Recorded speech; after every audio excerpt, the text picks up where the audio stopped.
Assalatu wassalamu ala rasulillah wa ala alihi wa ashabihi wa man tabi'ahu wa mawala.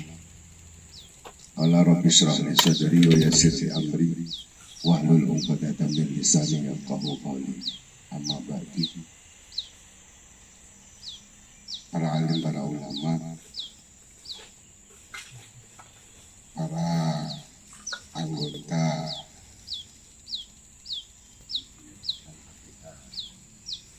Yayasan Lembaga Bantuan Hukum YLC yang selalu berinovasi dalam melaksanakan tugas-tugas sebagai lawyernya maupun advokat maupun di medianya. Kayaknya di sini ini lengkap. Mudah-mudahan senantiasa mendapatkan ridho dari Allah Subhanahu wa Ta'ala. Amin.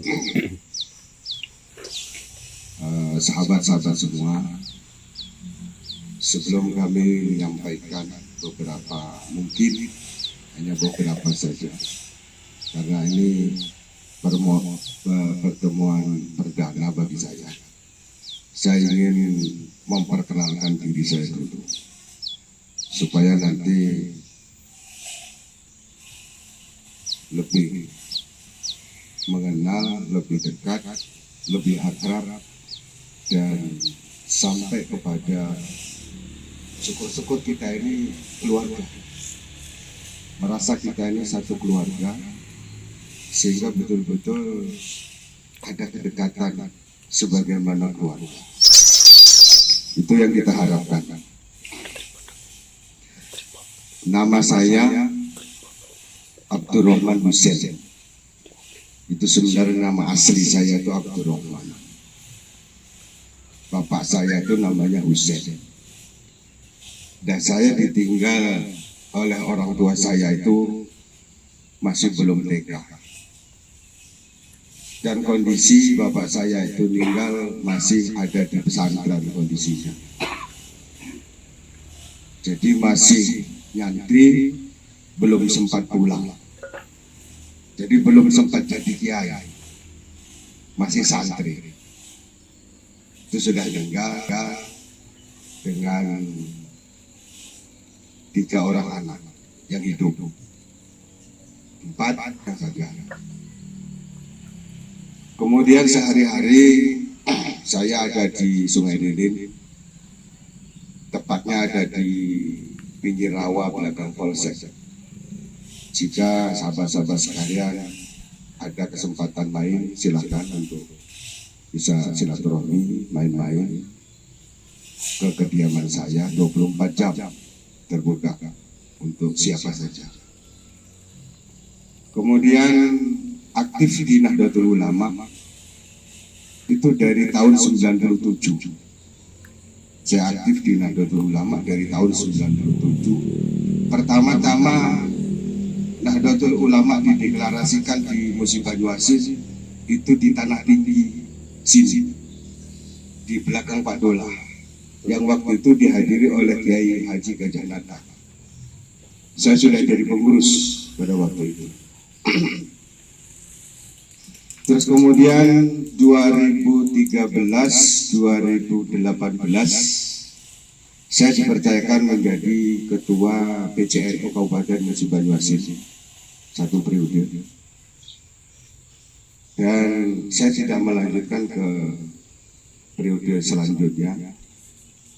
Saya mungkin untuk berjuang di NU fokus dari luar.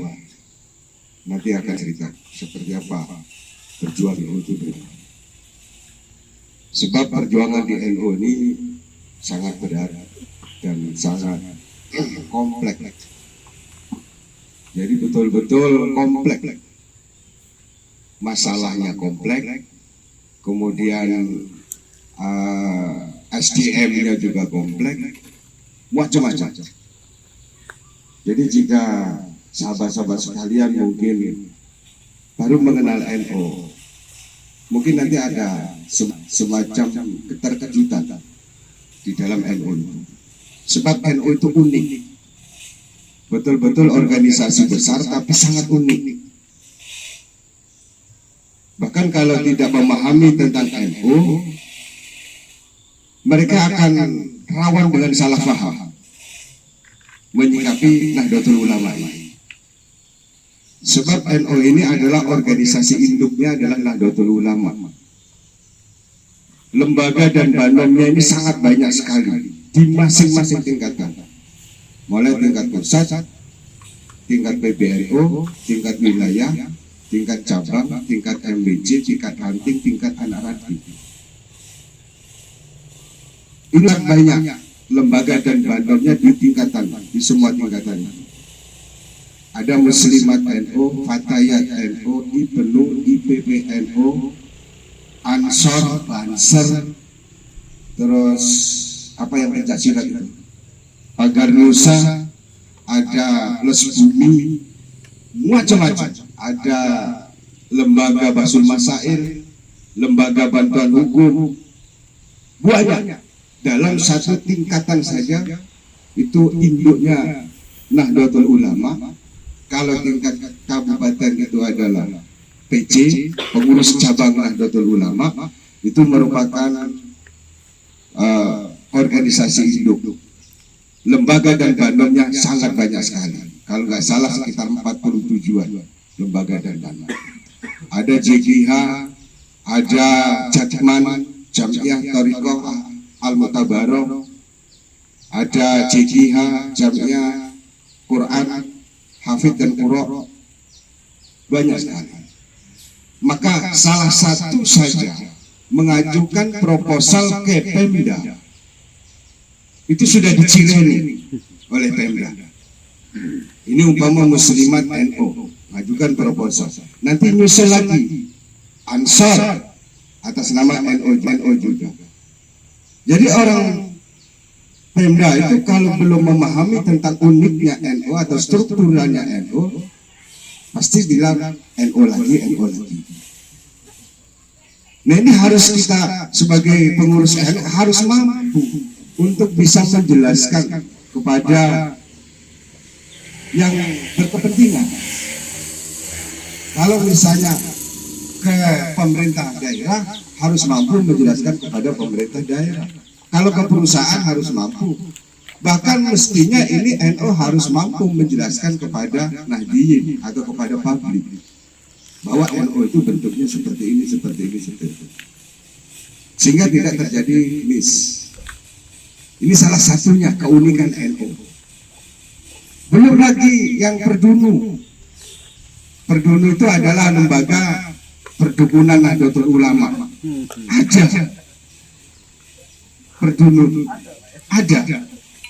Kemudian lembaga Ruqyah Nahdlatul Ulama. Jadi banyak betul.